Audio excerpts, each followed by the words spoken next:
ખોટે માર્ગે માણસ જાય એના પાપના ફળ તો એને વહેલા મોડા ભોગવવા જ પડે.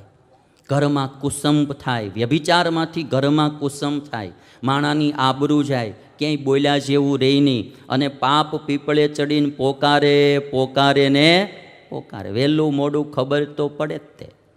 એક ભાઈ એની પત્નીને એમ કે મારે ઓફિસે બહુ વર્ક છે એટલે સવારમાં વહેલો નીકળી જાય અને સાંજ સુધી ઘરે મોડો મોડો આવે. હવે એની પત્નીને રવિવાર હોય તો એમ કે ઓફિસે બહુ વર્ક છે ને કામ છે ને જવું પડે એમ છે એટલે જાય. આખો દિવસ રહીને સાંજે મોડો મોડો આવે. હવે એની પત્નીને એમ કે મારા પતિ આટલા બધા કાર્યરત છે ને આટલી મહેનત કરે છે, એ બિચારી સરસ મજાની ગરમ ગરમ ભાખરી કરી દઈને ફૂલાવેલીને માલપા એક ચમચી ઘી નાખીને સારું સારું ખવડા, પતિદેવ એટલું કામ કરે, પણ આવડો આ માળો કોઈક પર નારીને લઈને ફરવા વયો જાય સવારમાં જ. હવે આવું ઘણા દિવસ સુધી ચાલ્યું. એમાં અમદાવાદમાં તો ટ્રાફિક નિયમો બહુ ટાઈટ છે.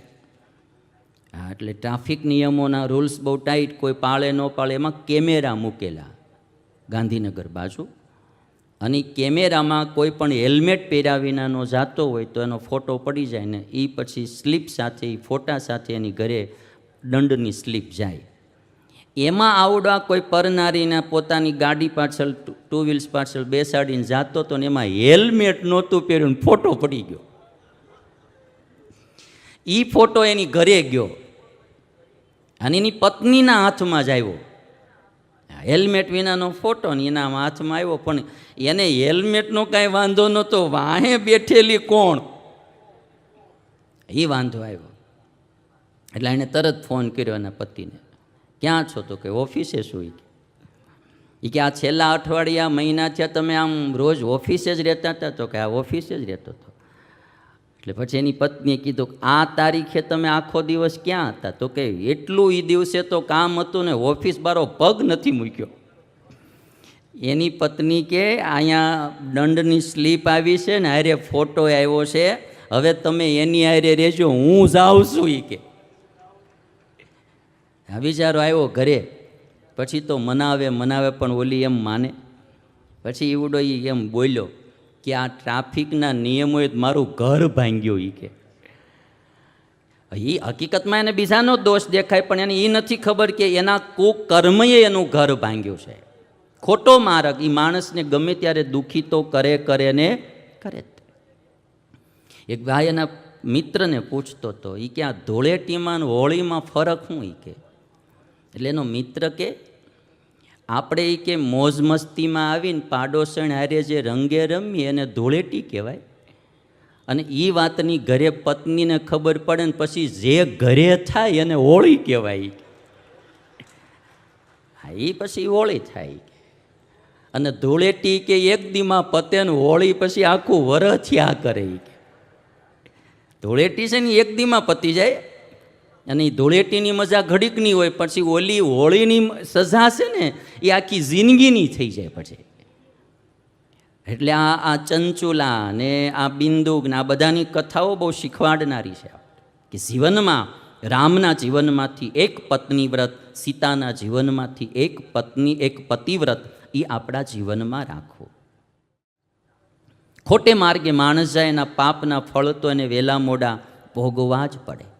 ઘરમાં કુસંપ થાય, વ્યભિચારમાંથી ઘરમાં કુસંપ થાય, માણાની આબરૂ જાય, ક્યાંય બોલ્યા જેવું રહી નહીં, અને પાપ પીપળે ચડીને પોકારે પોકારે ને પોકારે. વહેલું મોડું ખબર તો પડે જ તે. એક ભાઈ એની પત્નીને એમ કે મારે ઓફિસે બહુ વર્ક છે એટલે સવારમાં વહેલો નીકળી જાય અને સાંજ સુધી ઘરે મોડો મોડો આવે. હવે એની પત્નીને રવિવાર હોય તો એમ કે ઓફિસે બહુ વર્ક છે ને કામ છે ને જવું પડે એમ છે એટલે જાય. આખો દિવસ રહીને સાંજે મોડો મોડો આવે. હવે એની પત્નીને એમ કે મારા પતિ આટલા બધા કાર્યરત છે ને આટલી મહેનત કરે છે, એ બિચારી સરસ મજાની ગરમ ગરમ ભાખરી કરી દઈને ફૂલાવેલીને માલપા એક ચમચી ઘી નાખીને સારું સારું ખવડા, પતિદેવ એટલું કામ કરે, પણ આવડો આ માળો કોઈક પર નારીને લઈને ફરવા વયો જાય સવારમાં. હવે આવું ઘણા દિવસ સુધી ચાલ્યું. એમાં અમદાવાદમાં તો ટ્રાફિક નિયમો બહુ ટાઈટ છે.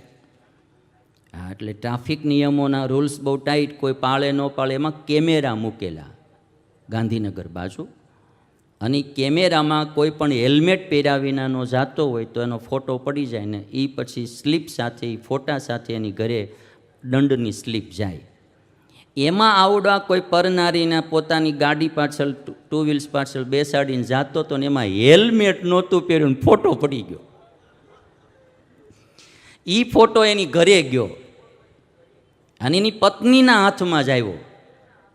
હેલ્મેટ વિનાનો ફોટો ને એના હાથમાં આવ્યો, પણ એને હેલ્મેટનો કાંઈ વાંધો નહોતો, વાહે બેઠેલી કોણ એ વાંધો આવ્યો. એટલે એણે તરત ફોન કર્યો એના પતિને, ક્યાં છો? તો કે ઓફિસે શું? એ કે આ છેલ્લા અઠવાડિયા મહિના થયા તમે આમ રોજ ઓફિસે જ રહેતા હતા? તો કે આ ઓફિસે જ રહેતો હતો. એટલે પછી એની પત્નીએ કીધું, આ તારીખે તમે આખો દિવસ ક્યાં હતા? તો કે એટલું એ દિવસે તો કામ હતું ને ઓફિસ બારો પગ નથી મૂક્યો. એની પત્ની કે અહીંયા દંડની સ્લીપ આવી છે ને હારે ફોટો આવ્યો છે, હવે તમે એની હારે રહેજો, હું જાઉં છું. એ કે આ વિચારો આવ્યો ઘરે. પછી તો મનાવે પણ ઓલી એમ માને. પછી એવડો એમ બોલ્યો કે આ ટ્રાફિકના નિયમોએ મારું ઘર ભાંગ્યું. એ કે એ હકીકતમાં એને બીજાનો દોષ દેખાય, પણ એને એ નથી ખબર કે એના કુકર્મએ એનું ઘર ભાંગ્યું છે. ખોટો માર્ગ એ માણસને ગમે ત્યારે દુઃખી તો કરે ને કરે. એક ભાઈ એના મિત્રને પૂછતો હતો, એ કે આ ધૂળેટીમાં હોળીમાં ફરક શું? એ કે એટલે એનો મિત્ર કે આપણે એ કે મોજ મસ્તીમાં આવીને પાડોશણ હારે જે રંગે રમીએ એને ધૂળેટી કહેવાય, અને એ વાતની ઘરે પત્નીને ખબર પડે ને પછી જે ઘરે થાય એને હોળી કહેવાય. હા, એ પછી હોળી થાય. અને ધૂળેટી કે એક દીમાં પતે ને હોળી પછી આખું વરસ થયા કરે. ધૂળેટી છે ને એક દીમાં પતી જાય, અને એ ધૂળેટીની મજા ઘડીકની હોય, પછી ઓલી હોળીની સજા છે ને એ આખી જિંદગીની થઈ જાય પછી. એટલે આ ચંચુલા ને આ બિંદુક ને આ બધાની કથાઓ બહુ શીખવાડનારી છે કે જીવનમાં રામના જીવનમાંથી એક પત્ની વ્રત, સીતાના જીવનમાંથી એક પત્ની, એક પતિવ્રત એ આપણા જીવનમાં રાખવું. ખોટે માર્ગે માણસ જાય એના પાપના ફળ તો એને વહેલા મોડા ભોગવવા જ પડે. ઘરમાં કુસંપ થાય, વ્યભિચારમાંથી ઘરમાં કુસંપ થાય, માણાની આબરૂ જાય, ક્યાંય બોલ્યા જેવું રહી નહીં, અને પાપ પીપળે ચડીને પોકારે ને પોકારે. વહેલું મોડું ખબર તો પડે જ તે. એક ભાઈ એની પત્નીને એમ કે મારે ઓફિસે બહુ વર્ક છે એટલે સવારમાં વહેલો નીકળી જાય અને સાંજ સુધી ઘરે મોડો આવે. હવે એની પત્નીને રવિવાર હોય તો એમ કે ઓફિસે બહુ વર્ક છે ને કામ છે ને જવું પડે એમ છે એટલે જાય. આખો દિવસ રહીને સાંજે મોડો આવે. હવે એની પત્નીને એમ કે મારા પતિ આટલા બધા કાર્યરત છે ને આટલી મહેનત કરે છે, એ બિચારી સરસ મજાની ગરમ ભાખરી કરી દઈને ફૂલાવેલીને માલપા એક ચમચી ઘી નાખીને હારું ખવડા, પતિદેવ એટલું કામ કરે, પણ આવડો આ માળો કોઈક પરનારીને લઈને ફરવા વયો જાય સવારમાં જ. હવે આવું ઘણા દિવસ સુધી ચાલ્યું. એમાં અમદાવાદમાં તો ટ્રાફિક નિયમો બહુ ટાઈટ છે.